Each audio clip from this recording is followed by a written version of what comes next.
Hello everybody, we welcome you to still another video on the series of types of pronouns. We have already done one video on personal pronouns and now we do the next type of pronouns, that is reflexive pronouns versus emphatic pronouns. Reflexive and emphatic pronouns, both these pronouns, these are the self words, words which end with SCLF in case of singular or selves, SCLVES in case of plurals. Now, reflexive pronouns, these words, they are like a mirror and they reflect back the action done by the subject on himself or herself. Now, let me elaborate this with a very simple example. Look at this example. Oh, I cut myself. What is the meaning of this simple sentence? Means an action was being done by the doer and, and who had to bear the consequences of this action? Again, the doer himself or herself. It means I've got a gash, I've got a bruise on my finger. And who's responsible for this injury? I, me, myself. And who had to bear the consequences of this action of mine? Again, I, me, myself. So that is the role, that is the function of reflexive pronouns.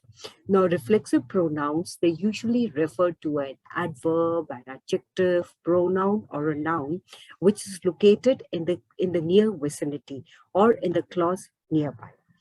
Let's look at one more. Let's look at a couple of examples. The painters rubbed the wall themselves to repaint.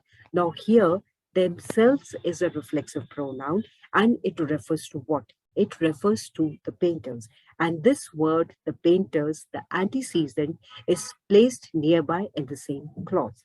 Similarly, the students decorated the hall themselves. Now here, themselves again refers to students, and students, it is placed nearby in the same clause. So this is the role, this is the function of reflexive pronouns. Reflexive pronouns, in total we have 9 in English language. Out of this, 6 of them are singular. They are myself, himself, herself, oneself, itself, and yourself. And 3 of them are plural, and these are ourselves, themselves, and yourselves. After reflexive pronouns, we talk about emphatic pronouns, or they are also referred to as intensive pronouns. Now, as I told you right at the beginning, the similarity between reflexive and emphatic is that both of them, they are self words. But there is a difference in the language function, uh, in the language, whatever function they have in a sentence. The emphatic pronouns, as the name, as the word indicates, their role is only and only for the purposes of emphasis or to intensify the subject. Now, these emphatic pronouns, they can be placed anywhere in the sentence. They can be in the middle of the sentence, or they can even go at the end of the sentence. Now, the most distinguishing feature between reflexive pronouns and emphatic pronouns is that even if we delete an emphatic pronoun, the basic meaning or the core meaning of the sentence does not change. The sentence retains the same meaning. For instance, the queen herself attended the banquet. Let's delete the word herself. What is left of a sentence?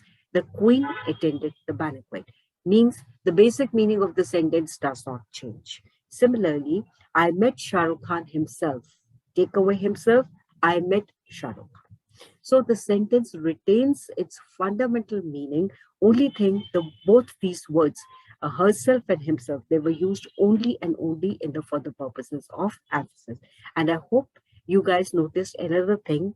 In the first example, emphatic pronoun was in the middle of the sentence, and in the second example, it was there in the end of the sentence. So you can find them anywhere in the sentence. See, while we are speaking, we can very strongly use our voice to emphasize things. I can always say, I don't want this, I want that. I can use my voice modulation to focus or to emphasize upon things. But while writing, unfortunately, we do not have any such tools. We are bereft of these conveniences of voice while writing. And how do we give the same effect while writing? we use emphatic pronouns. And using emphatic pronouns, it's much better, it is much more sophisticated than writing a word in bold letters, writing it up in uppercase or underlining it. Look at the two examples. Either we can simply say, we can achieve our targets, or to emphasize it, we can also write, we can achieve our targets ourselves. So ourselves, it acts like an emphasizer.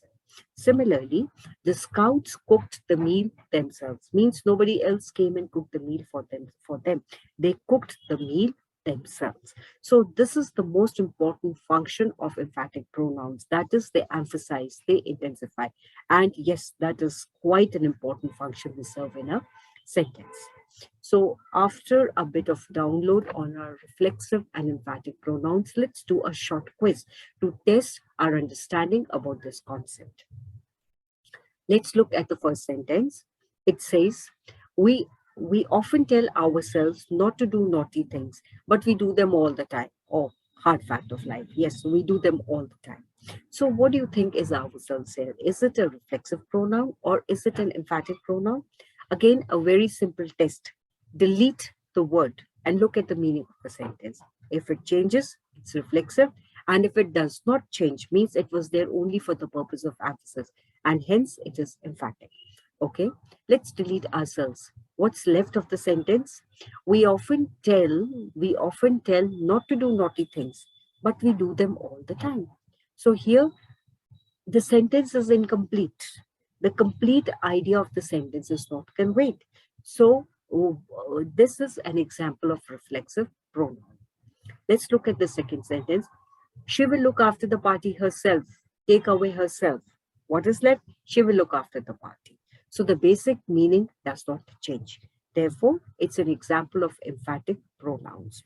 Okay, now let's look at the next two pairs of sentences. They are quite interesting. The girl stared at herself in the mirror. Delete herself. The girl stared in the mirror. She stared in the mirror, correct, but stared at what? So the meaning of the sentence, it changes. So again, third one, it's an example of reflexive sentence. The fourth one, the girl herself told me her secret. So delete herself. What have we left with? The girl told me her secret. And I hope you people are noticing one thing. Wherever we have sentences in reflexive, the reflexive pronoun is at some distance from the noun, pronoun, adverb, or adjective. And in case of emphatic pronouns, it's usually placed next to the subject we are trying to emphasize, like party, herself, the girl herself. Herself, again, it is next to the noun. My daughter bought herself a new car. Okay, delete herself. My daughter bought a new car. She did buy a new car, but for whom? That information is missing. And again, here herself, it refers to the daughter and it is placed in the same clause but at some distance.